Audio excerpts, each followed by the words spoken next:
Dream home came true. Congratulations to Ma'am Prissy Monte Alto Escamilas.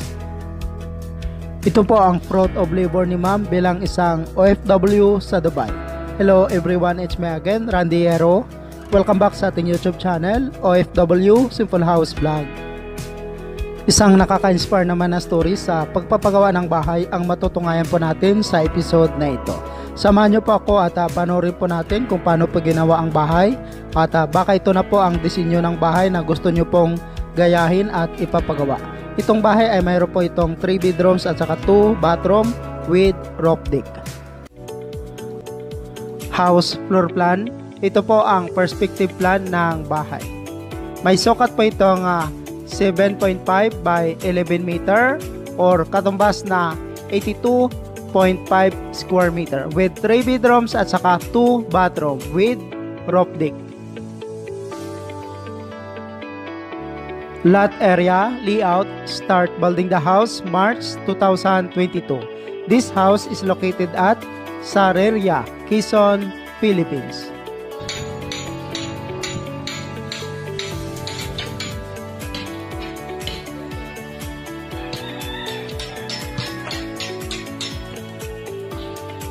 Sa roofing po pala ng bahay ni Ma'am ay gumamit po sila dito ng rib type color roof.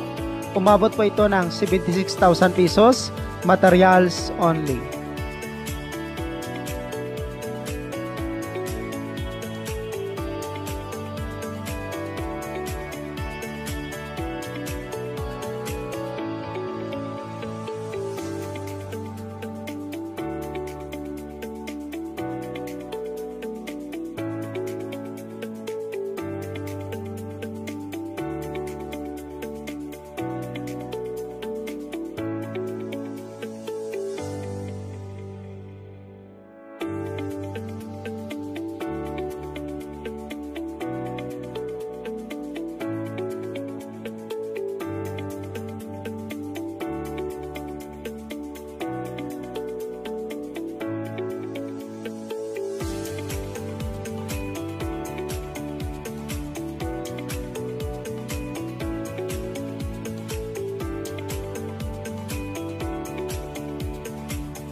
Sa stair at saka rooftop grills ay gumamit po sila dito ng tubular.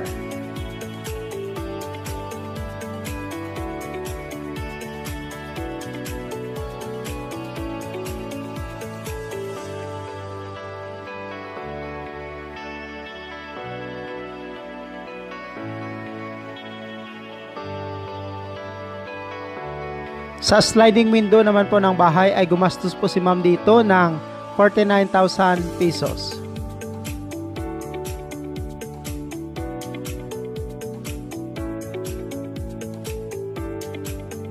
Ceiling or kisame ay gumastos po si Ma'am dito ng 50,000 pesos para po sa mga materialis nito.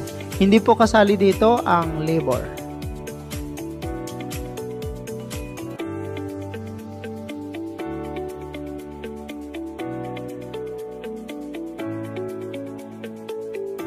Sa pagtiles po ng bahay ay gumastos po si Ma'am dito ng 40,000 pesos, materials only.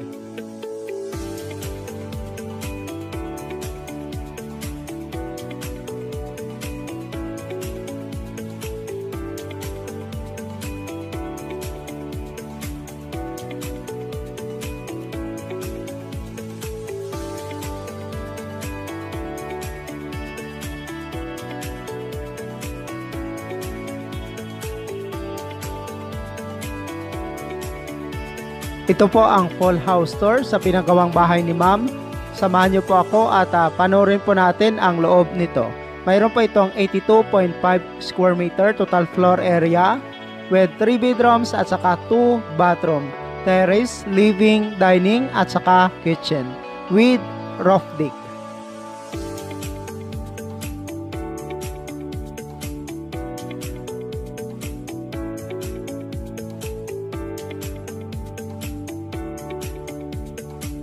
May sukat po itong width na 7.5 meter at saka length naman po na 11 meter. Harap ng terrace.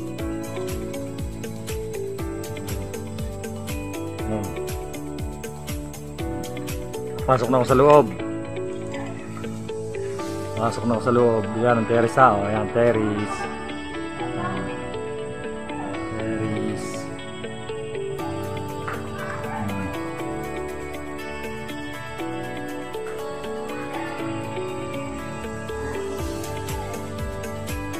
Ngayon daan papunta rooftop. Nakagdaan na papunta rooftop.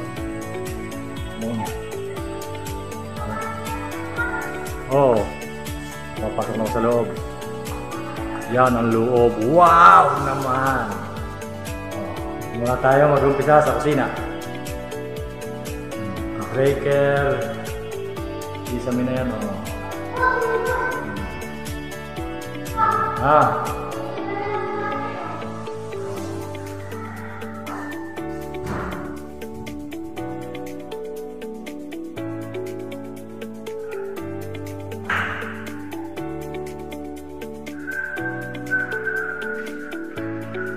Bar. Sa last may model pa model ng Absinero. Model ng pala Absin. Yun ang pinto ng kwarto.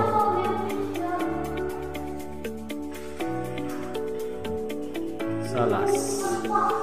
Ha? Hindutin mo yun lang. Punta tayong kwarto. Kwarto. Ito yung kay yata ito. Bubaan.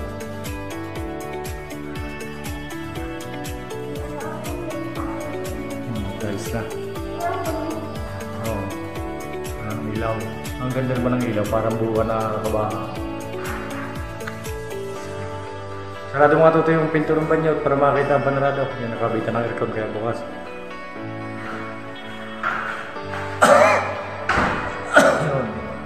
Pinto ng banyo. Pasok tayo sa banyo. Magpapakain pa ng baboy ang photographer. Banyo.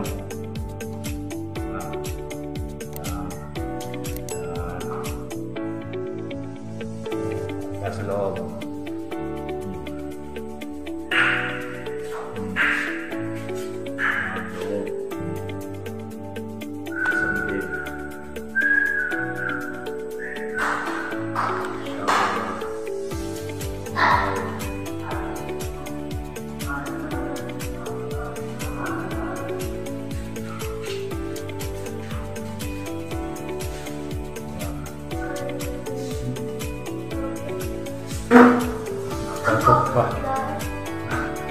Nakapautot pa ang cameraman ng silan para may tumisira doon.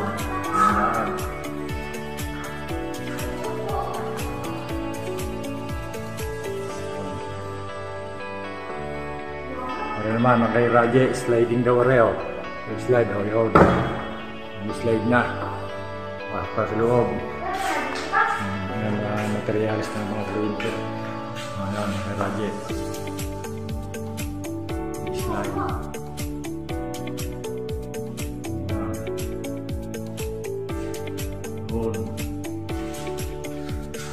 Ayan ang bintana ng Raje. Yan ang style ng Kisame. Ay, nabalo-balo ito ang cameraman. Saan ka pa yan?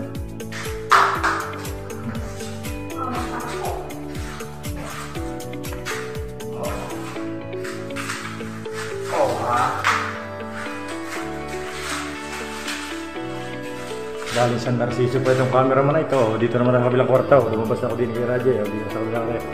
Ito yung layanan.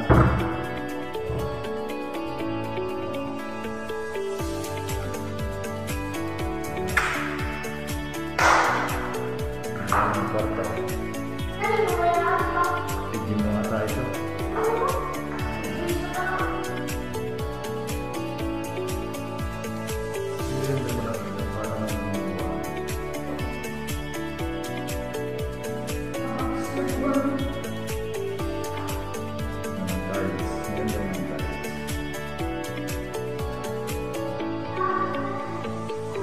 Labas muna ng cameraman ang kwarto. At pagpapakain pa ng baboy ang cameraman. hapon na. Okay, o sinarado ng pinto. Punta na kami sa labas. Bibidyoan ko lang sa may labas. Hindi na, yung rooftop hindi ko lang sinabi sa rooftop. Palabas muna kami. Bibidyoan ko yung harap ng terrace.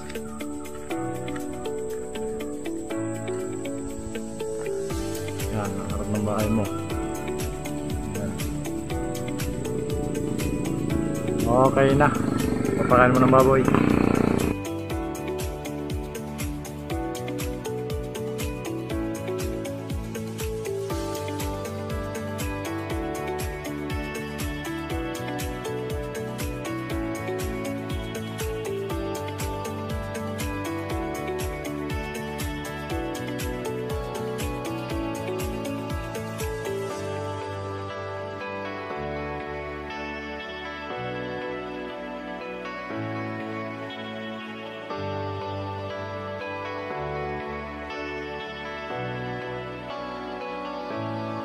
Itong bahay ni ma'am ay ongoing pa rin pong pinapagawa. Sa ngayon ay continue pa rin po ang pagpapagawa nito.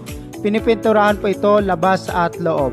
Sa pagpintura po pala ng kanyang bahay ay kontrata po ito at nagkakahalaga po ng 150,000 pesos, materials at kasama na po ang labor.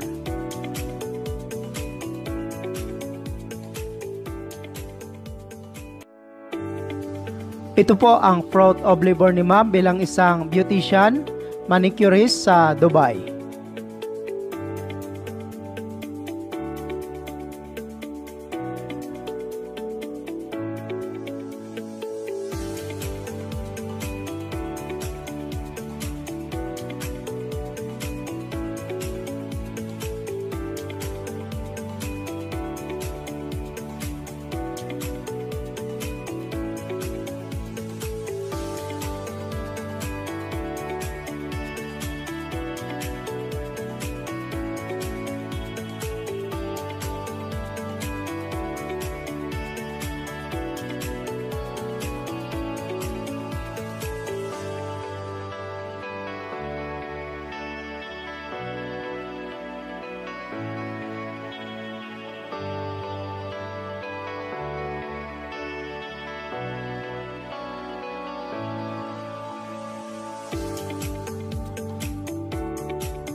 Ito na po ngayon ang bahay. Maganda na po siya tingnan dahil patapos na rin po ang pagpintura nito. Ito po pala ang likuran nitong bahay.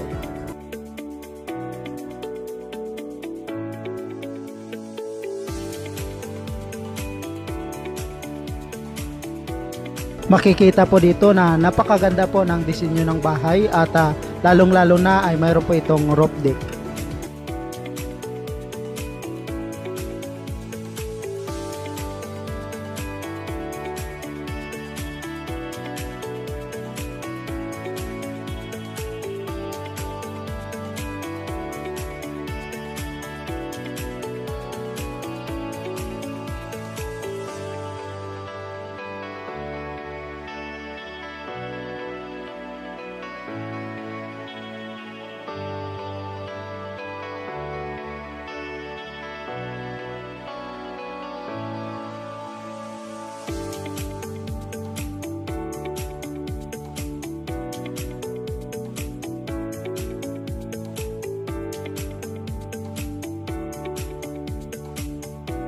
Nakabili na rin po si ma'am dito ng mga gamit katulad na lang po ng sofa at saka dining table at iba pa.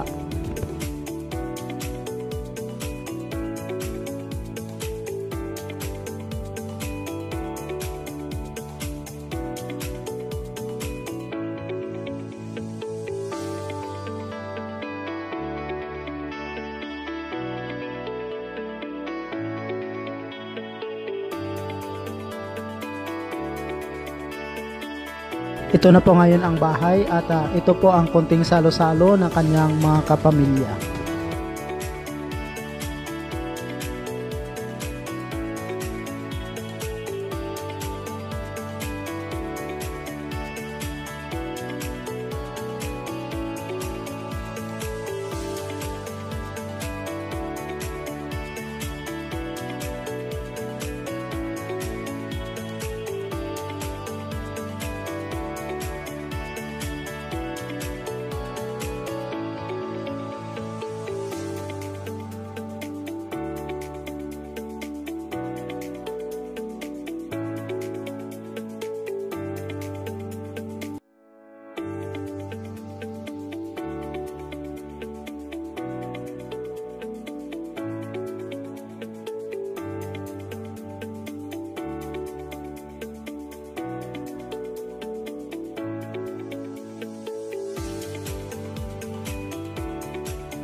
Si Ma'am Prissy po pala ay isang OFW sa Dubai bilang isang beautician at saka manicurist. 10 years na rin siyang abroad sa Dubai at dati po siyang OFW sa Saudi Arabia sa loob po ng 3 taon from Quezon, Philippines. Building the house, it cost of $46,000 or katumbas na 2.3 million pesos with labor. Congratulations again to Ma'am Prissy Monte Alto Escamilas, Dubai OFW from Quezon, Philippines.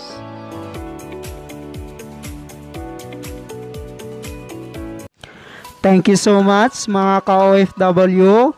Kung nagustuhan nyo itong video na to, please subscribe na sa Randy Yero YouTube channel. Please don't forget to hit bell button for our latest updates.